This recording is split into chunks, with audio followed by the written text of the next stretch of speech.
अस्सलाम वालेकुम।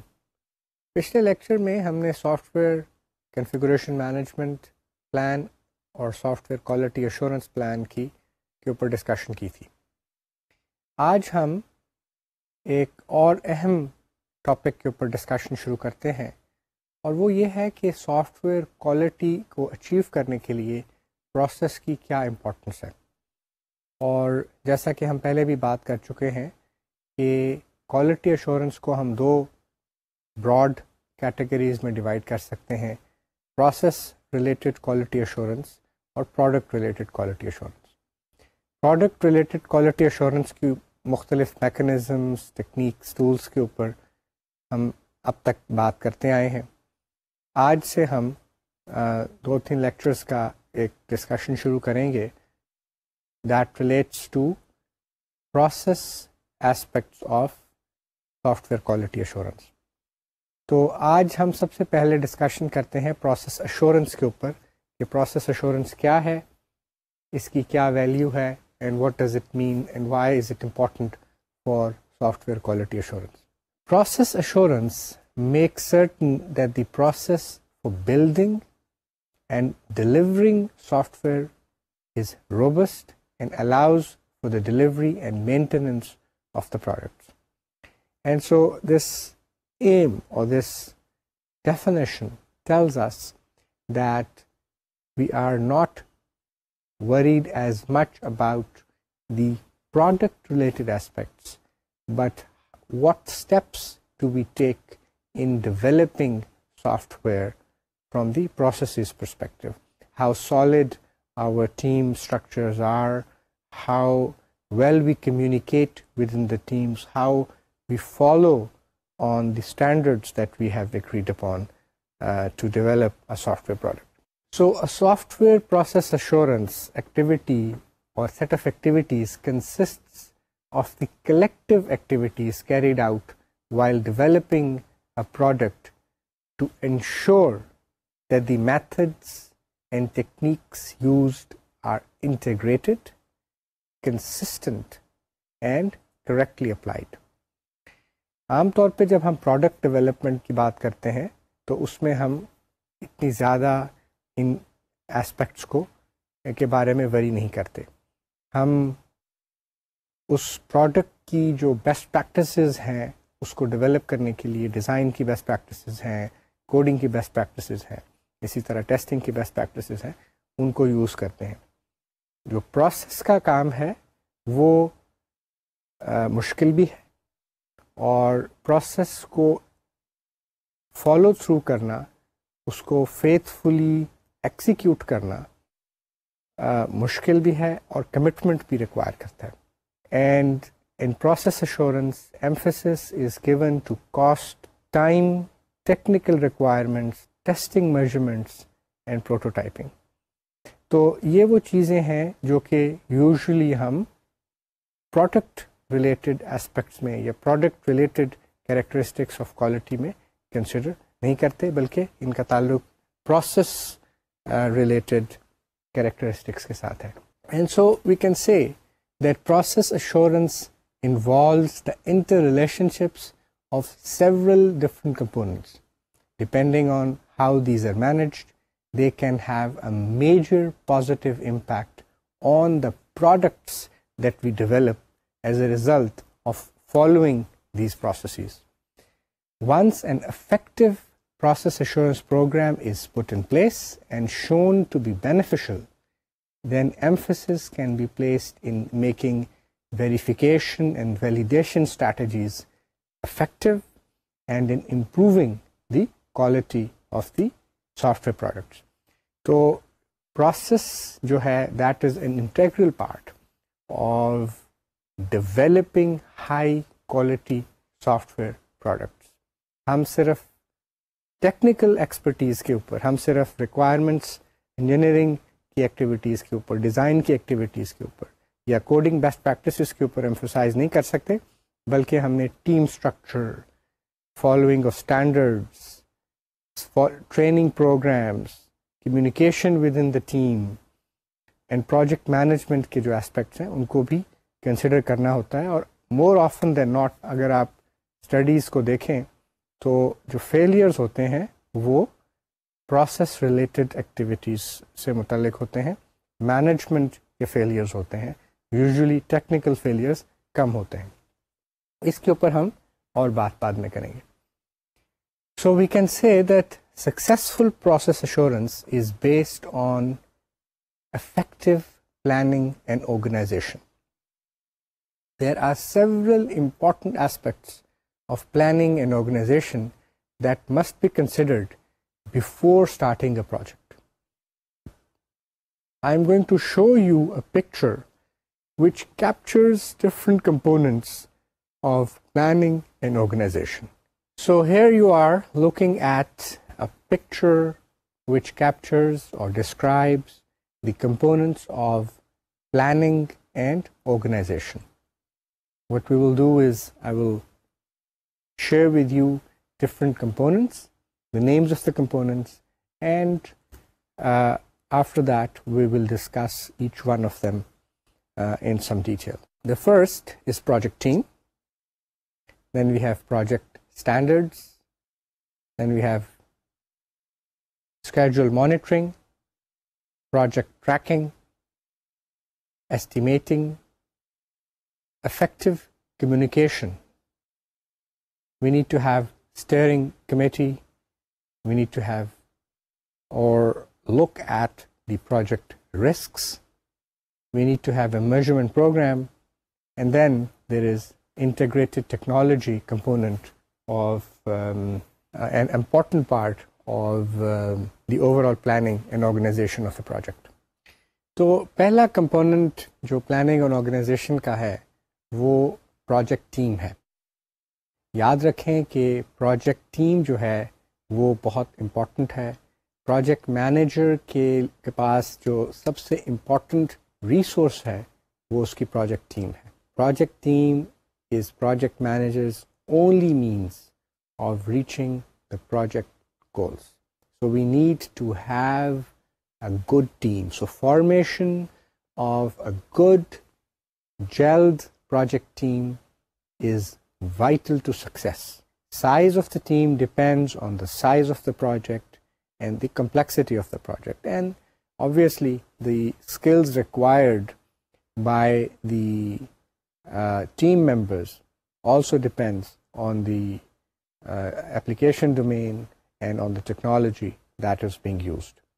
And you need to select a right mix of technical knowledge and experience. आप किसी एक टीम में सारे एक्सपीरियंस लोग नहीं डाल सकते, या किसी एक टीम में सारे नोविस या स्टार्टर्स या एंट्री लेवल स्टाफ नहीं डाल सकते.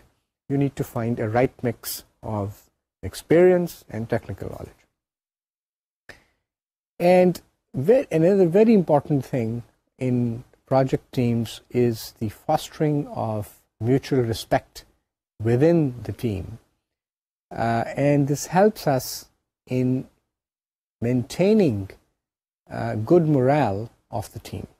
If seniors and experienced members of the team respect their juniors, that is certainly going to have a very positive impact in the gellness of the team. You have to remember that gelled teams, those teams which work together, are most important in success of software projects, and for that matter any project, whether it belongs to engineering domain or manufacturing domain, but especially so in software. The next component in planning and organization is the use of project standards. As I've said, that standards are a very important part of developing and using a software process. Before the project gets started, standards should be established for activities like requirements gathering, for design, for development, and for testing. Standards should also be developed for quality control activities like walkthroughs and reviews and inspections. And we have talked about these quality control activities in quite a bit of detail in earlier parts of this semester. Many organizations have found it easy to follow standards developed by IEEE and ACM and other computing authorities for software engineering. But there is no compulsion, and organizations can have their own internal software standards. But the point is that these standards should be agreed upon before projects get started so that the teams can faithfully follow them and implement them in development of different work products as an ultimate goal to develop high quality software. However, standards should be flexible, and they should be applied to large projects as well as small projects. Now, it is obvious that you cannot apply every part of the standard to small projects, to all small projects, if the large projects are also using that standards. So the deviations, wherever necessary, have to be approved by the project team, and the reason for such deviations should be recorded in the meeting minutes for the project meetings. So whenever there is a need for a project to deviate from a standard for a valid reason, that reason should be recorded, and the decision should be made by the project management as to why these standards are not being followed. Then we have a very important component in planning an organization, and that is schedule monitoring. You see, schedules are commitments. A software product is developed by, let's say, a team in 6 months. Those 6 months need to be broken down into so that different activities can be completed relative to each other within those 6 months. Stringent deadlines for the project are frequently established by management, end users, and project sponsors, or sometimes by clients, with no regard to the reality of the achievement. That is, in many cases, you would notice that the project actually required more than the agreed upon deadline date, or the time allowed to complete a software project was very short. What actually happens is then the programmers and designers are forced to meet that unrealistic schedules, and they would then start making compromises on the quality of the software. We need to have a process in place which can emphasize the monitoring of the schedule. If the schedule developed according to the needs of the project, and then we need to follow through on the different milestones and deadlines that we have agreed upon in the initial development of the schedule. What happens is that if an unrealistic date is accepted and the project activities are then followed on according to are performed to meet those unrealistic schedules and unrealistic deadlines, not only the quality of the software will suffer, but also the morale of the project team will suffer greatly. And as a result, many people would be forced to put long hours, overtime, and for sustained periods of time. This is an unhealthy professional activity. For occasional putting occasional overtime is fine, but to do it on a long-term sustained basis, this certainly reduces the productivity of software professionals. And so it is very important that in order for us to develop a schedule which is realistic and which can be finished on time, we need to have the ability to identify the critical path before we start the project. A critical path of a project is where the problems that may affect the overall schedule are faced. We need to develop a systematic work breakdown structure which identifies task groupings, task sequences, and entrance or exit criteria for each task. And so when we develop a work breakdown structure, this not only helps us in identifying what different activities need to be performed. Some of these activities can be combined together. Some of these activities can be performed in parallel. So a systematic breakdown of work using what is known as work breakdown structure, or in short we call it WBS, is a very useful thing. It also helps us in identifying the skill set that would be required to perform or to conduct these activities.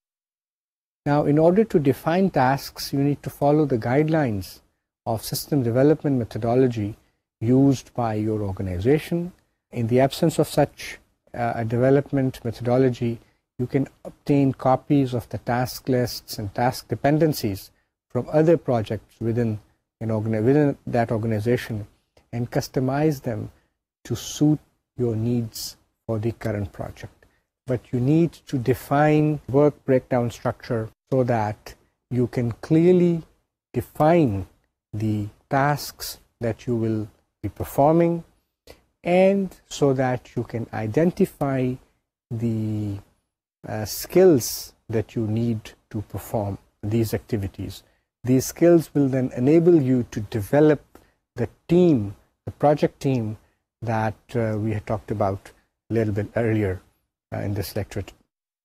At the same time, using the work breakdown structures also ensures that no activity is forgotten, that there are no surprises when you reach a deadline and by mistake you have not performed an activity. So creating a work breakdown structure, or WBS, is a very good idea, a very useful practice in order to monitor the schedule of the software project. The technique for breaking down activities into smaller tasks takes an impossibly complex project and reorganizes into manageable pieces under the direction of the project manager.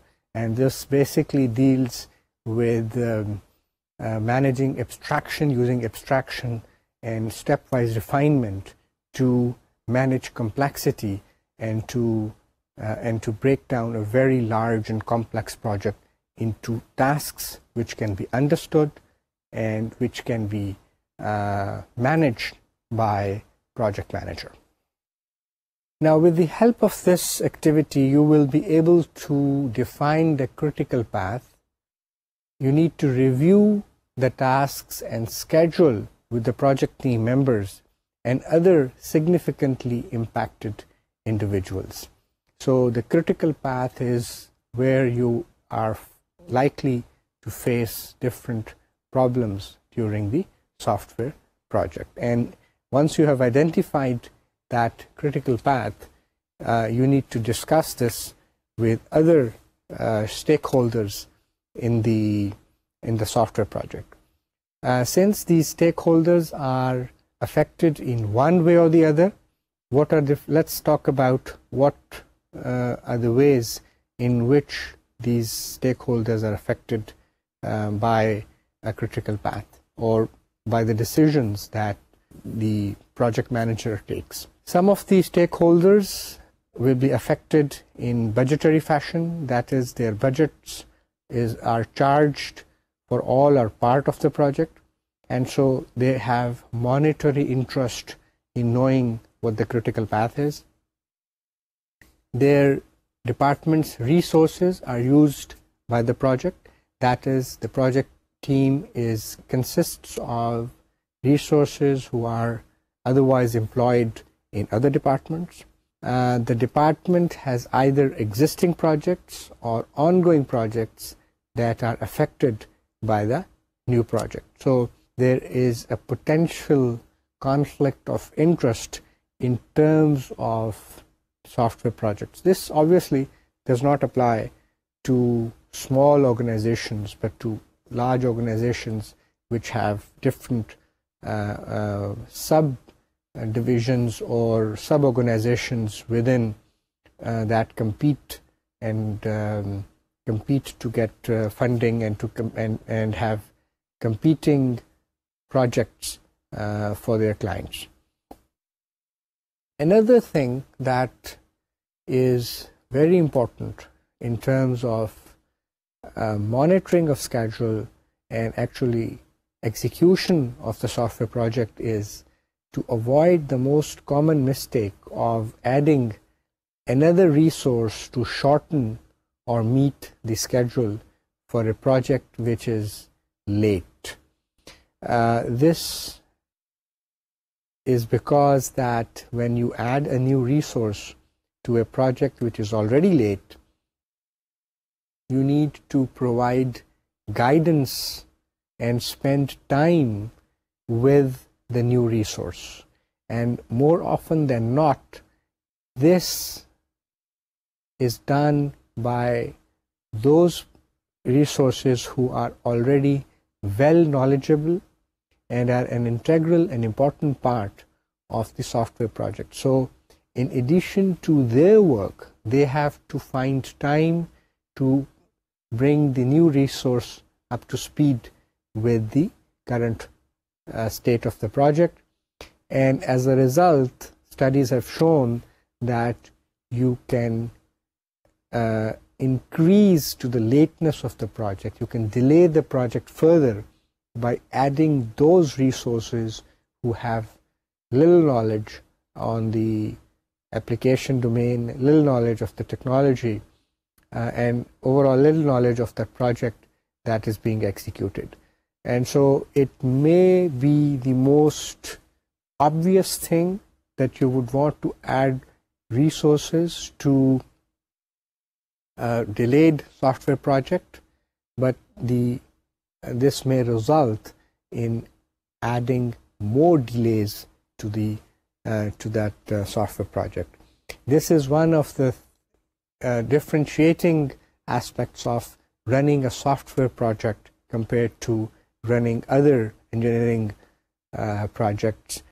And so monitoring of schedule is a very important component in process assurance in planning and organization of a software project. Let's now talk a little bit about project tracking, which is also an important component of planning and organization of a software project. Project tracking is an important activity in project management. There are a number of tracking tools available in the market, and project tracking tools should be used to monitor the progress of project schedule and to estimate the resources. And this best practice of project tracking would also tell us how many resources will be required in the next month, how many resources will be can be assigned to other projects because their work will have ended or will end within the next week or within the next month. So tracking in terms of schedule, in terms of resources, and also in terms of budget is a very useful and effective area in project management. Then we have estimation. Realistic estimates allow you to discuss alternative approaches at the start of the project, but you'll have to remember that estimates are not foolproof. They are estimates based on experience, based on the application domain, and so you need to continuously improve your estimates and correct your estimates based on the actual results. So you need to allow time for resource management and unforeseen events like the illness of a team member. Usually this is not taken care of in project management estimation, especially in schedules. We don't, for example, think that a resource can have a family issue, and we don't typically build in added schedule for things like that. And as we progress through the project, we need to revise estimates and update our plans accordingly. In that way, our project plan will become a living document. Another important component in planning and organization of a software project is effective communication. Effective communication between the management and project team is a critical interpersonal skill. This skill needs to be acquired. Some people have it an inborn capability, but most personnel, and especially most engineering personnel, have to learn to communicate effectively. This skill has three components to it, or three parts to it. And number one is listening, the ability to listen, then the ability or the skill to observe things, and then to provide or give guidance. And so effective communication involves listening, observing, and giving guidance. It also involves the delegation of responsibility, especially when there is schedule pressure. The process of delegation of responsibility also helps us in creating new leaders from within the project team. Effective communication is also required in negotiation with the client or the customer and within the team. So you need the effective communication will enable to have both informal and formal negotiation within the team and with the client. The next component that we are going to talk about is steering committee. This committee is responsible for defining the project policy, reviewing the project milestones, and evaluating risk factors that are established before the project gets started. The members of the committee should represent all the impacted areas of the business. They should be knowledgeable enough to make informed technological decisions and be able to change the course of the project if there is need for, and they determine that there is a need for that. Typically, a steering committee is responsible for estimating the time that will be required to maintain the system, decide on the type of support required from the operations for running of the system. The committee is also responsible for deciding when the data will be available and how it will be managed, reported, and used. So all the measurements and metrics fall under that category. And this committee, that is a steering committee, is responsible for forming the change control board or change control authority that manages the impact of requested changes. Another important component of planning and organization is to deal with project risks. Every project has risks associated with them. Some projects have more risks than others. And so there is need to identify and address risk factors upfront. Risks are things that can go wrong. All risk factors should be discussed with the project team, management, and users of the software system. And a risk mitigation policy needs to be developed. Project risks can be assessed in three categories. They can be business risks, they can be technology risks, and there can be project size risk. Risks can be minimized by implementing controls from the initiation state, that is from the very beginning of the project, and by ensuring pre-established development standards are followed. Again, we talked about standards. If we follow standards, there's a good possibility that we will be able to mitigate and manage risks. Risks can be minimized by providing project management training. They can also be minimized by reducing the scope of the project by using an incremental development or phased development approach. So it is not that the entire software project is or product is given to the customer at the end of the life cycle.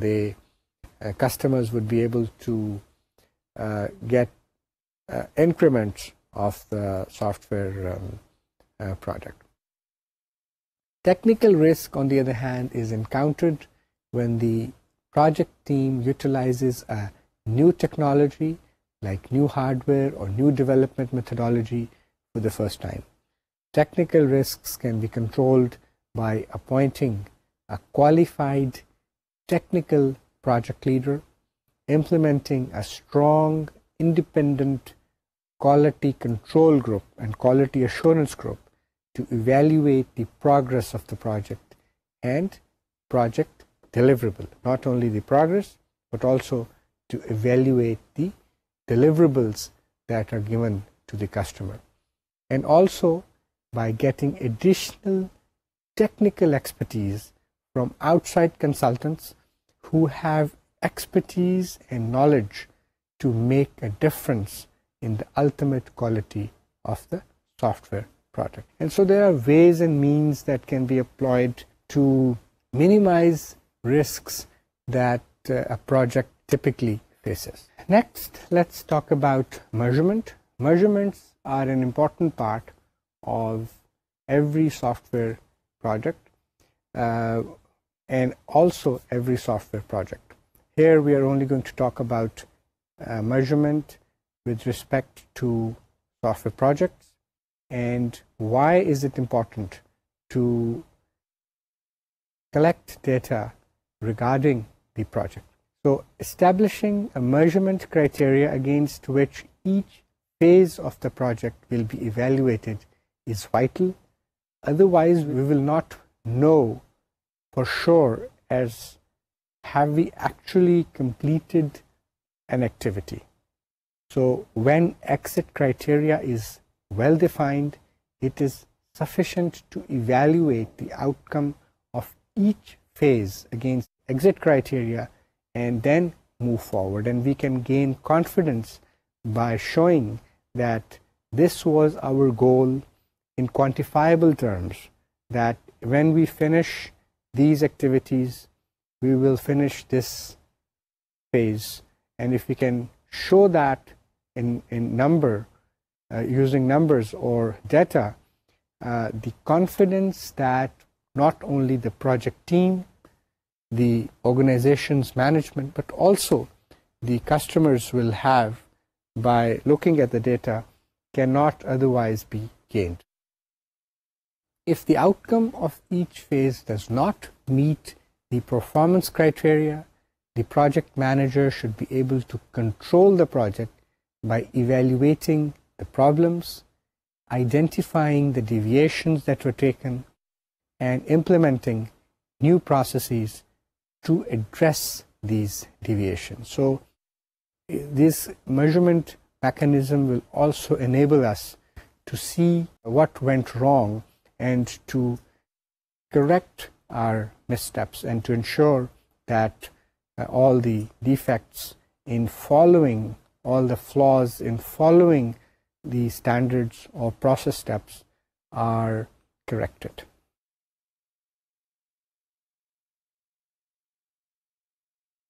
And the pre-established quality goals for the project can also serve as a criteria against which the project can be measured. So overall success of the project can also be enhanced by showing data against the measures which were defined earlier.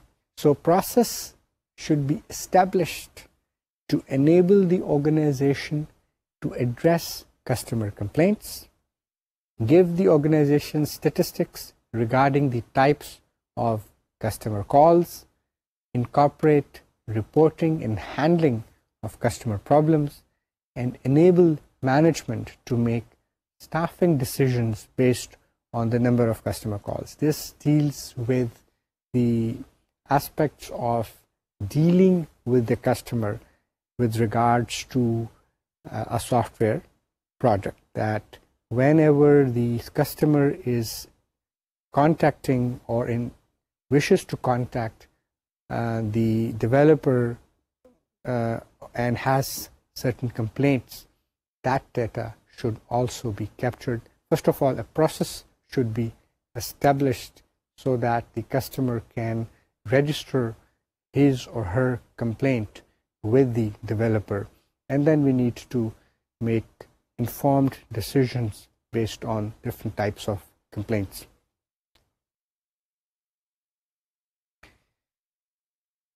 The last component of planning an organization is integrated technology, and we need to develop a strategy for integrated technology that will be considered or that will be used by the management in relation to other business needs of the organization.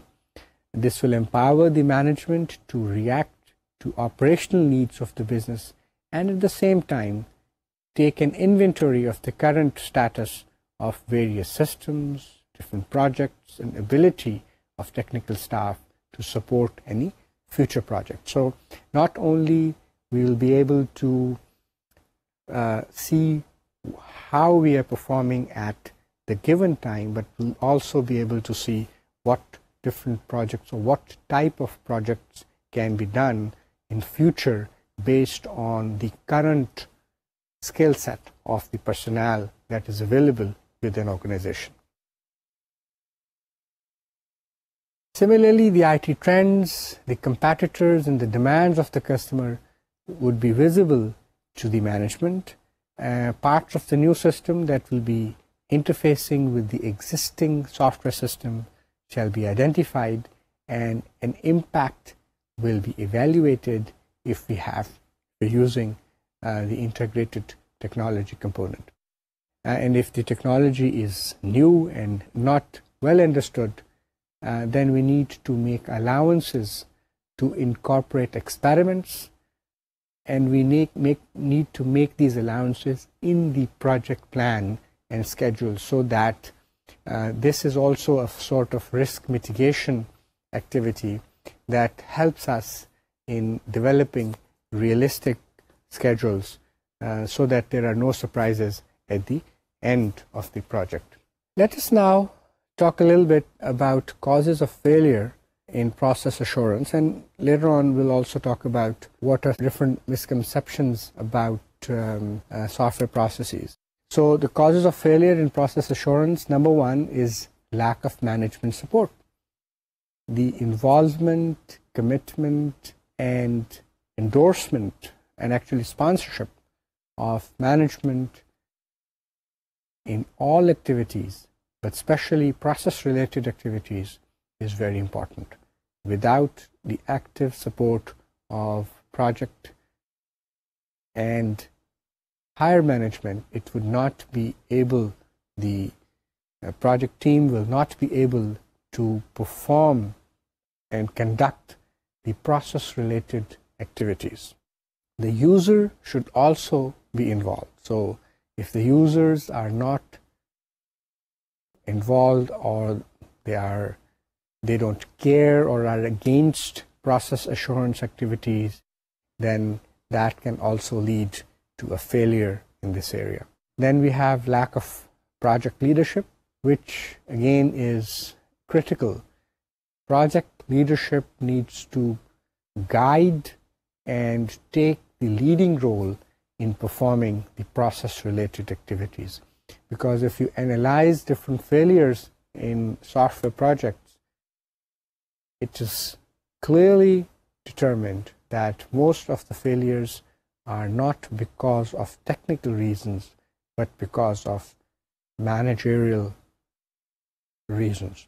And lastly, we have lack of measures of success. We don't know what success is. We don't define what success is, and then are not clear about what we mean by success. We will not be able to measure it. And so we can declare success by saying that our product is best without producing data behind it. Nobody will believe it. There's a very famous quotation of Edward Demings, who was a leading quality guru, who said that in God we trust, everyone else bring data, and so if they have a claim about the productivity or quality or reliability or any other characteristic of a project or a process, they should prove it by the data. And so, but this quotation clearly tells us or guides us the importance of collecting measures, collecting data to declare success. Let us talk a little bit about symptoms of process failures. We have talked about the different causes. Let's now look at the symptoms of how we know that our process is failing. Number one, commitments are consistently missed. That means the projects are delivered late. There are last-minute crunches in the project, and there are spiraling costs. And in some cases, you would see that the profits are dwindling, and actually in some cases, there will be no profits in executing a software project.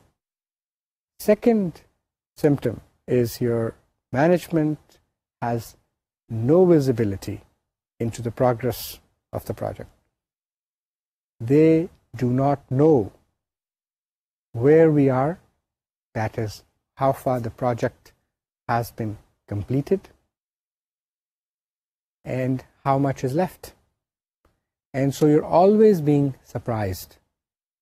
And surprises in project management, especially dealing with schedule, is not welcome. So if you are getting surprises every day, I assure you that most of these surprises will be negative surprises, and you will notice that you are way behind on your schedule as far as the completion of the software project is concerned. Third is you're dealing with quality problems. You have too much rework to do, your functions do not work correctly, and your customer complaints are increasing, or customer is continuously complaining about the software product after the delivery. The things that we have talked about earlier part of this course and talked about how quality assurance mechanisms can be used to improve software quality.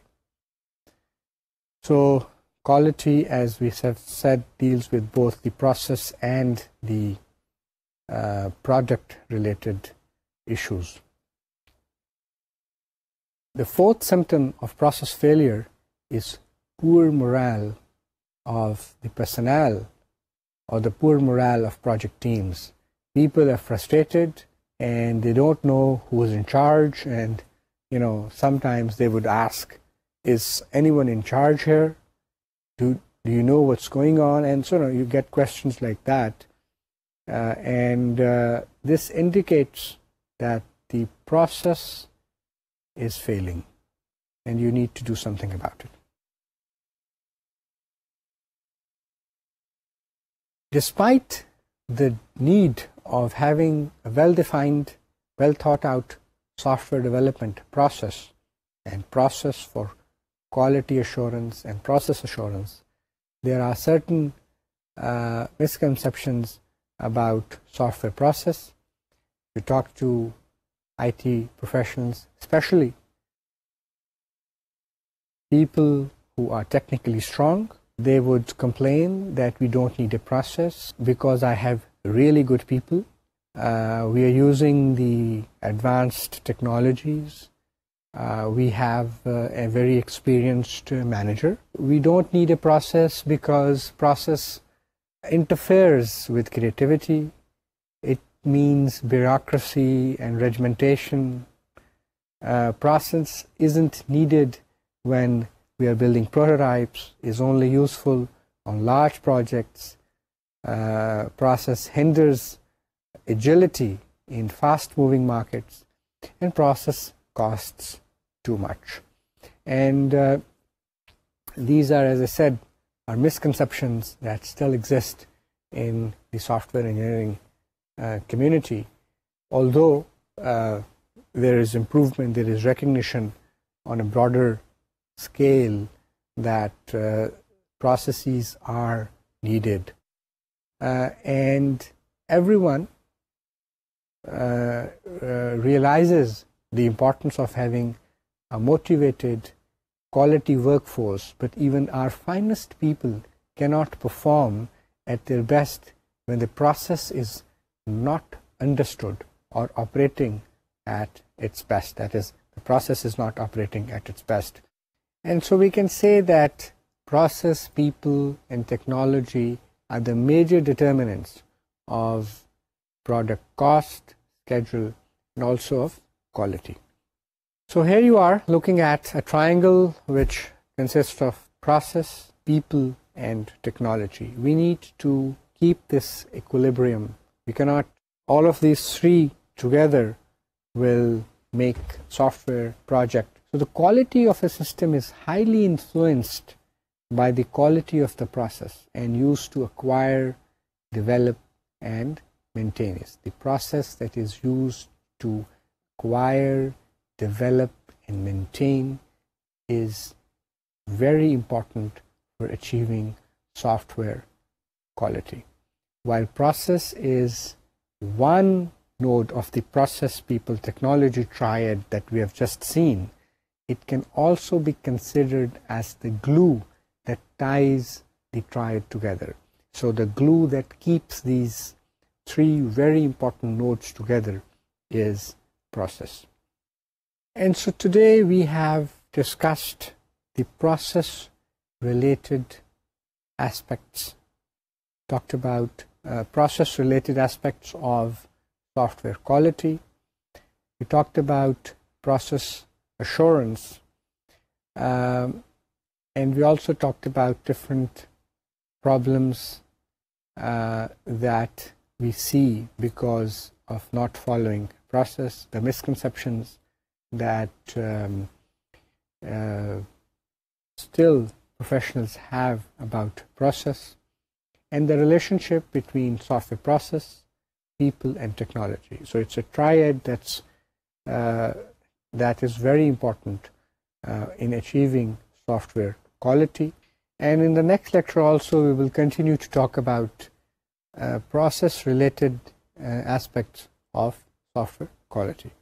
So I take leave of you now, and I'll see you in the next lecture. Thank you.